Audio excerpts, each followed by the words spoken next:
తిరుచానూరు శ్రీ పద్మావతి అమ్మవారి వార్షిక పవిత్రోత్సవాలను పురస్కరించుకుని ఆలయంలో కోయిల్ అల్వార్ తిరుమంజనం శాస్త్రోక్తంగా నిర్వహించారు. ఉదయం సుప్రభాతంతో అమ్మవారిని మేల్కొల్పి సహస్రనామార్చన శుద్ధి నిర్వహించారు. అనంతరం ఉదయం 7 గంటల నుంచి 9 గంటల 30 నిమిషాల వరకు కోయిల్ అల్వార్ తిరుమంజనం చేపట్టారు. ఇందులో ఆలయ ప్రాంగణం, గోడలు, పైకప్పు, పూజా సామగ్రి తదితర అన్ని వస్తువులను నీటితో శుద్ధి చేశారు. అనంతరం నామకోపు, శ్రీచూర్ణంతో పాటు పలు సుగంధ ద్రవ్యాలు కలిపిన పవిత్ర జలాన్ని ఆలయం అంతటా ప్రోక్షణ చేశారు. ఈ కారణంగా కళ్యాణోత్సవం, బూంజల్ సేవను రద్దు చేశారు. అనంతరం హైదరాబాద్కు చెందిన స్వర్ణకుమార్ రెడ్డి దాత అమ్మవారికి 8 పరదాలను విరాళంగా అందజేశారు. ఈ కార్యక్రమంలో ఆలయ deputy EO Harendranath, AEO Devarajulu, superintendent Ramesh, అర్చకులు బాబుస్వామి, సిబ్బంది పాల్గొన్నారు. 5 నుంచి 7వ తేదీ వరకు పవిత్రోత్సవాలు శ్రీ పద్మావతి అమ్మవారి ఆలయంలో సెప్టెంబర్ 5 నుంచి 7వ తేదీ వరకు శాస్త్రోక్తంగా జరగనున్నాయి. సెప్టెంబర్ 4న సాయంత్రం పవిత్రోత్సవాలకు అంకురార్పణ నిర్వహిస్తారు. సెప్టెంబర్ 5న పవిత్ర ప్రతిష్ఠ, సెప్టెంబర్ 6న పవిత్ర సమర్పణ, సెప్టెంబర్ 7న మహాపూర్ణాహుతి చేపడతారు.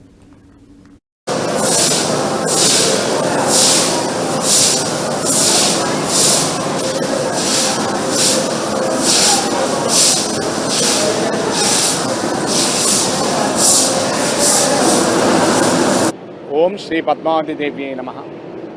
పద్మప్రియే పద్మిని పద్మహస్తే పద్మాలయే పద్మదళాయతాక్షి విశ్వప్రియే విశ్వమనోనుకూలే తద్వాద పద్మం మహి సన్నిధత్వ.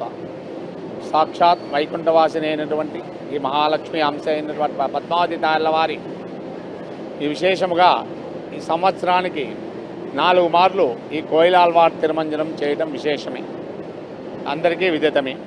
బ్రహ్మోత్సవ కాలంలో మరియు పవిత్రోత్సవ కాలంలో మరియు వసంతోత్సవానికి ముందు, తరువాత రసప్తమికి 4 మారుల ఈ యొక్క కోయిల్ ఆల్వార్ తిరుమంజనం చేయడం వసంతమే. కోయిల్ ఆల్వార్ తిరుమంజనం అంటే ఆలయ శుద్ధి కార్యక్రమం. పసుపు, చందనము, లేపనము మొదలైనటువంటి లేపనమును తయారు చేసి మరియు గోడలకంతా పూసిన తర్వాత ఎటువంటి క్రిమికీటకాలు లేకుండా అమ్మవారి యొక్క లేపనంలో ఉంటుంది. కావున ఈ యొక్క కోయిల్ ఆల్వార్ తిరుమంజనం చేయటకు వస్తున్నది విధమే. ఒక కార్యక్రమాన్ని నిర్వర్తించడానికి ముందు ఆలయ శుద్ధి కార్యక్రమాన్ని నిర్వర్తించడము మన యొక్క సాంప్రదాయంలో ఉన్నది విశేషమే.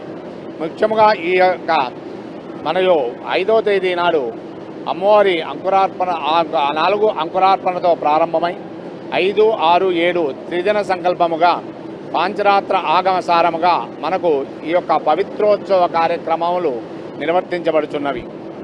కావున ఈ యొక్క పవిత్రోత్సవ కార్యక్రమంలో ముఖ్యంగా 5వ రోజు మొదటి రోజు పవిత్ర ప్రతిష్ఠ, 2వ రోజు పవిత్ర సమర్పణ, 3వ రోజు మహాపూర్ణాహుతితో ఈ యొక్క పవిత్రోత్సవ కార్యక్రమం నిర్వర్తించబడును. ముఖ్యంగా ఈ సంవత్సరము చంద్రగ్రహణము కారణముగా ఈ యొక్క పవిత్రోత్సవ కార్యక్రమము మధ్యాహ్నము 2 గంటల 15 నిమిషములకు ఆలయము మూసివేదురు. కావున దానికి ముందే ఈ యొక్క పవిత్రోత్సవ కార్యక్రమాలన్నీ పరిపూర్ణము చేసి 2 గంటల 15 నిమిషాలకు ఆలయమును మూసివేయుదురు. ఈ యొక్క కార్యక్రమంలో విరివిగా భక్తులందరూ కూడా ఈ 3 రోజులు పాల్గొని అమ్మవారి యొక్క కృపకు పాత్రులు కండి. ఓం శ్రీ పద్మావతీ దేవ్యై నమః.